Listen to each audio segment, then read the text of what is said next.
할렐루야. 오늘도 좋은 날입니다. 요한계시록 19장 11절에서 21절 말씀 묵상입니다.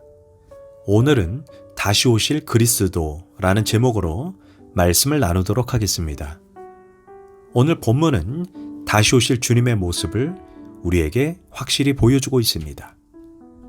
예수님의 모습을 그린 수많은 성화를 보면 대체적으로 긴 금발머리에 아주 잘생긴 미남으로 묘사합니다. 하지만 주님은 인간의 육체를 입고 이 땅에 오셨을 때 하나님의 영광을 다 가리셨기에 고운 모양도 흠모할 만한 풍채도 없는 겸손하고 평범한 목수의 모습으로 오셨습니다. 그러나 그는 근본적으로 하나님과 동등한 분이고 하나님의 본체 그 자체였습니다. 예수님은 우리에게 하나님이 어떤 분이신지를 알려주시기 위해 육체를 입고 이 땅에 오셨습니다. 13절 후반부에 예수님의 이름을 하나님의 말씀이라고 칭합니다. 이는 요한복음 1장 1절에서 요한이 이미 언급했습니다. 태초에 말씀이 계시니라. 이 말씀이 하나님과 함께 계셨으니 이 말씀은 곧 하나님이시니라. 그런데 그 말씀이 육신이 되어 찾아오신 분이 예수님이십니다. 사실 주님이 오시기 전에 사람들은 하나님을 알 때 어렴풋이 멀리서만 알았지만 주님이 육체로 이 땅에 오셨을 때 하나님을 확실하게 알 수 있었습니다.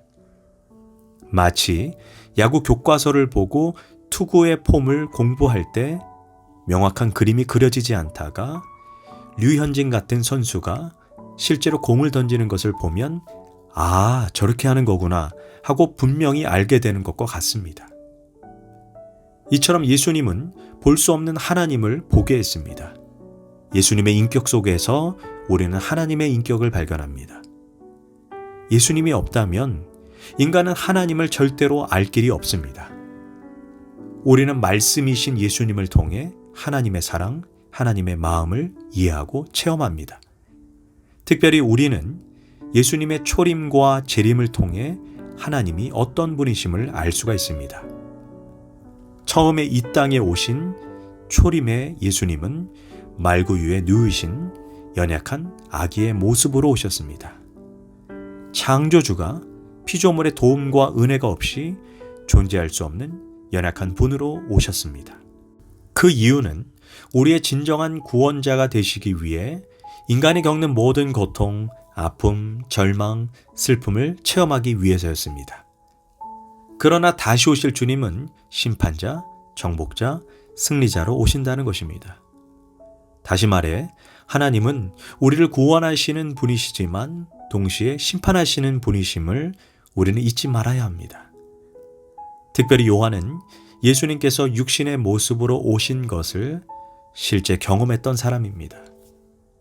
그러나 이제 요한은 영적인 눈이 열려 다시 오실 주님, 영광 중에 오시는 승리자이시며 심판자이신 주님을 보게 됩니다. 11절 또 내가 하늘이 열리는 것을 보니 백마와 그것을 탄 자가 있으니 그 이름은 충신과 진실이라. 그가 공의로 심판하며 싸우더라. 로마 시대에는 전쟁에서 승리한 장군이 개선행렬을 할 때 언제나 백마를 타고 돌아왔습니다. 그런데 예수님께서 재림하실 때 백마를 타셨다라는 것은 승리하시기 위해 오시는 것이 아닌 이미 승리하신 분으로 오신다는 것입니다. 13절에서 그가 피 뿌린 옷을 입었다라고 말합니다. 성경에서 피에 대한 언급이 있으면 무조건 보혈을 연상하는데 여기에서는 그런 의미가 아닙니다. 옛날 로마의 군인들은 전쟁에서 승리하고 돌아올 때 종종 피 묻은 옷을 그대로 입고 돌아왔습니다. 이는 적들을 이기고 승리자로 돌아오시는 정복자라는 의미입니다. 또한 11절에서 그 이름은 충신과 진실이라고 했습니다. 충신은 신실하고 믿음직스러운 이라는 의미이고 진실은 일제 그 입에 거짓이 없다는 것입니다. 충신과 진실은 한마디로 예수님은 자신이 하신 약속을 반드시 지키신다는 것입니다. 여기에서 약속은 재림의 약속입니다. 성경에 많은 약속이 나오지만 가장 많이 나오는 약속이 재림에 대한 약속입니다. 신약 성경에서만 무려 260장에 걸쳐서 318번이나 언급하고 있습니다. 약 25구절마다 한 구절씩 재림에 대해 언급하고 있는 것입니다. 주님은 살아계실 때 제자들에게 부활에 대한 약속을 3번 정도 했습니다. 그런데 그 약속대로 장사된 지 사흘 만에 부활하셨습니다. 하물며 주께서 명예를 거시고 318번이나 재림의 약속을 하셨는데 어찌 의심할 수 있겠습니까? 주님은 반드시 약속하신 그대로 다시 오실 것입니다. 12절에서 그 눈은 불꽃 같고 그 머리에는 많은 관을 쓰셨다라고 말합니다. 여기서 주님의 눈이 불꽃 같다는 것은 사람의 마음속의 동기, 숨은 패부까지 정확하게 꿰뚫어 보신다는 의미입니다. 사람의 눈은 적당히 속일 수 있지만 주님이 결산하게 되는 날, 감추인 모든 것이 확연하게 드러날 것입니다. 그래서 주님의 심판은 모순적이고 편협한 인간의 불완전한 심판이 아니라 공의롭고 정의로운 심판의 날이 될 것입니다. 또한 예수님은 많은 관을 쓰셨다라고 말합니다. 여기에서 관은 면류관으로 왕들이 쓰는 면류관입니다. 그런데 여기에서 주께서 하나의 면류관이 아닌 여러 개를 쓰셨다는 것은 주님은 한 나라뿐 아니라 모든 나라를 다스리시는 만왕의 왕, 만주의 주가 될 것을 말해주고 있는 것입니다. 세상 왕들의 왕권은 우리 주님의 왕권에 비하면 태양 앞에 촛불과도 같이 보잘것없습니다. 그분의 재림을 14절은 이렇게 묘사합니다. 하늘에 있는 군대들이 희고 깨끗한 세마포 옷을 입고 백마를 타고 그를 따르더라. 다시 오실 주님은 혼자 오시는 것이 아닙니다. 구름같이 많은 무리가 주님을 따릅니다. 주님을 따르는 하늘의 군대는 천사들과 성도들을 포함합니다. 그들이 희고 깨끗한 세마포 옷을 입었습니다.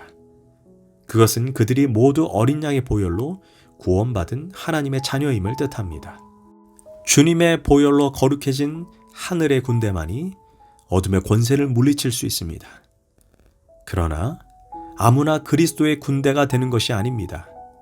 깨끗한 세마포를 입은 자만이 주님의 군대가 될 수 있습니다. 세마포는 거룩한 행실을 의미합니다. 우리가 구원받았다고 다 끝났다고 생각하면 안 됩니다. 우리는 날마다 십자가를 붙잡고 깨끗한 삶, 거룩한 삶을 살아야 합니다. 그래야 주님을 따라 진군할 수 있는 세마포를 입은 강한 군대가 될 것입니다. 17절과 21절은 주님이 다시 오실 때 아마겟돈 전쟁에서 멸망할 적그리스도의 군대에 대한 설명을 해주고 있습니다. 그들은 예수님의 군대에 의해 처참하게 패배하게 될 것입니다. 적그리스도와 거짓 선지자들은 함께 붙잡혀 이두는 산채로 유황이 타오르는 불못에 던져지게 될 것입니다. 그들을 따르던 적그리스도의 군대는 주님이 드신 말씀의 검에 의해 순간에 괴멸할 것입니다.